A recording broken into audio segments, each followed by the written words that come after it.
प्रणाम साथियों, राधे राधे, जय श्री कृष्ण। कैसे हैं आप सब? आशा करता हूँ पूर्णतः स्वस्थ और प्रसन्न हैं, आनंदित हैं। इसी के लिए किशोरी जी के चरणों में मेरी प्रार्थना है। तो दोस्तों, एक बार फिर हाजिर हूँ आप लोगों के लिए सीधी सरल सच्ची बातें लेकर। सीधे सरल उपाय होते हैं ये ज्योतिष के, लेकिन हम लोग उलझे रहते हैं। तंत्र में ये कर दें, हम ये उपाय कर दें तो पैसा आ जाएगा, वो उपाय कर दें तो ये हो जाएगा, ऐसा करें वैसा करें। न जाने कितना आदमी परेशान रहता है इन चीजों में।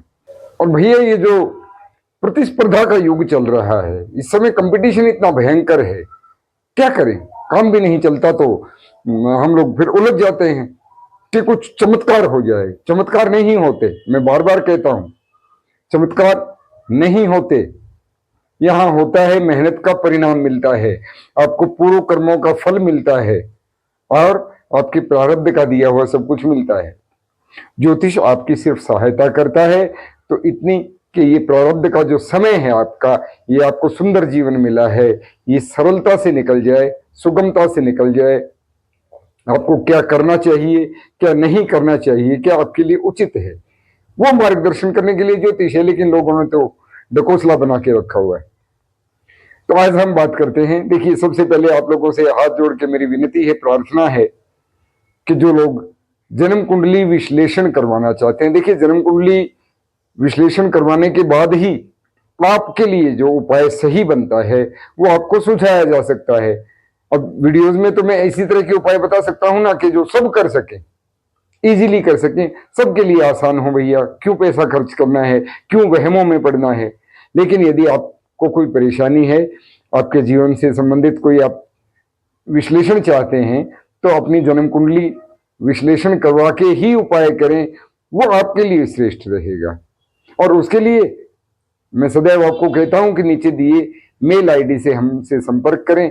तो दोस्तों, आज हम बात करते हैं एक ऐसे उपाय की कि घर में कोई ना कोई बीमार बना रहता है। अक्सर घर में कोई ना कोई बीमारी लगी रहती है, सबके साथ है, हर घर की कहानी है। लेकिन कुछ कारण ऐसे हो जाते हैं, कुछ हमारी गलतियां ऐसी हो जाती हैं, जिसकी वजह से अनायास ही बिना मतलब की बीमारियां घर में आने लगती हैं। दवाइयां चलने लगती हैं तो रुकने का नाम नहीं लेती, डॉक्टरों के चक्कर लगते हैं। तो ऐसी गलतियां ना करें, उसके लिए ये सुझाए गए उपाय आप संभाल सकते हैं। और यदि प्रैक्टिकल करके देखना है तो प्रैक्टिकल करके देख लेना। तो दोस्तों, बात क्या है कि जहां जिस घर में बिना मतलब की बीमारियां अचानक आने लगती हैं, वहां कहां कमी होती है? शहरों में और आजकल गांवों में भी एक थोड़ा मॉडर्नाइजेशन हो गया है, घर संकुचित हो गए हैं। पहले बड़े बड़े घर हुआ करते थे, रसोई के लिए अलग स्थान है, पाकशाला अलग है, टॉयलेट बाथरूम या तो घर से बाहर ही हैं तो कहीं किसी बाहरी कोने में है। भैया, अब इतना समय और इतनी प्रॉपर्टी का एक बड़ा हिस्सा सब लोगों के पास नहीं बचा है। फ्लैट्स में लोग रहते हैं, छोटे मकानों में लोग रहते हैं, तो वहां सब ज्वाइंट है। ज्यादातर घरों में मैं देखता हूं एक लिविंग एरिया है, मॉड्यूलर किचन है, मास्टर बेडरूम है, ड्राइंग रूम है, ड्राइंग हॉल है, और जो भी कहें, और अटैच्ड टॉयलेट बाथरूम्स हैं। तो बदलाव तो आया है, उसमें हमसे कुछ गलतियां हो जाती हैं। वो गलती आप ना दोहराएं, आपका पैसा बर्बाद ना जाए, आप अनायास ही चिकित्सकों के यहां अपना मेहनत से कमाया हुआ पैसा बर्बाद करना ना शुरू कर दें और फिर ज्योतिष के चक्कर में घुसें और कोई ठग आपको ठगे, आपकी जेब का हरण करे। मेरा यही तो मकसद होता है कि मैं आप लोगों को सीधी सच्ची राह बता सकूं। और उसमें क्या है, हमसे अक्सर एक गलती हो जाती है। फ्रिज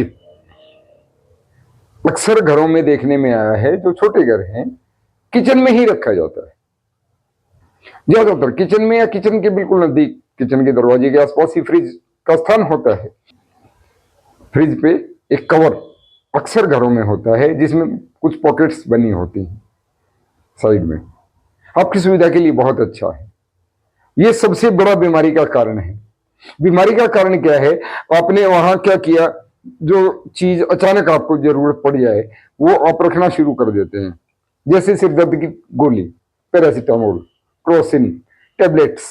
जरा लेके चलना इसको कि मैं किस तरफ जोड़ रहा हूं। यदि आपने रसोई में किसी भी प्रकार की दवाई का स्थान बना लिया, रसोई में आपकी पाकशाला है वो, वहां पे आपने दवाई का स्थान बना लिया, यदि घर में कोई बीमार नहीं भी है तो बीमार हो जाएगा। विश्वास ना हो, आजमा के देख लें। आप अपनी रसोई में एक पैरासिटामोल का, क्रोसिन का, डिस्प्रिन का, जो भी इजी अवेलेबल दवाई हो, आप एक बार रसोई में रख दें, रसोई की किसी ड्रॉर में रख दें, अथवा फ्रिज यदि आपका रसोई में है तो वहां उसकी पॉकेट में रख दें। 40 दिन के भीतर आपके घर में कोई ना कोई ऐसी बीमारी शुरू हो जाएगी कि दवाइयां आपकी स्टार्ट हो जाएंगी और रुकने का नाम नहीं लेंगी। मैं कहता हूं ये गलती ना करें। पाकशाला में कभी भी औषधि ना रखें, वहां प्राकृतिक औषधियां बहुत हैं। आपके मसालों में कितनी सारी दवाइयां हैं, कितने सारे हर्ब्स हैं, वो आपके स्वास्थ्य के लिए उत्तम है। लेकिन ये जो केमिकल युक्त दवाइयां हैं जो शनि को रिप्रेजेंट करती हैं, उन्हें पाकशाला में ना लेके जाएं, रसोई में ना रखें।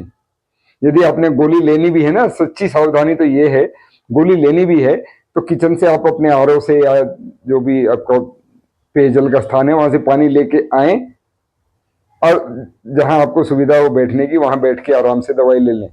रसोई में तो गोली भी ना खाएं, रसोई में खड़े होकर गोली भी ना खाएं, रसोई के अंदर कोई दवाई ना रखें। अब इसको ज्योतिषीय कारण से कंट्रोवर्सी हो जाती है, क्यों? किचन आपका मंगल है, वो मंगल का स्थान है, पाकशाला है आपकी, वहां भोजन पकता है जिससे पूरे परिवार को पोषण मिलता है। वहां क्या रखा है क्या नहीं, गंदी रसोई वाले अक्सर बीमार रहते हैं। जहां रसोई की साफ सुरक्षा की जाती है, स्वच्छता का ध्यान रखा जाता है, वो लोग कम बीमार पड़ते हैं। मेडिकल साइंस भी यही कहता है ना, अच्छे से हाथ धोइए, खाना बनाइए, साफ हाइजीन्स का ध्यान रखिए।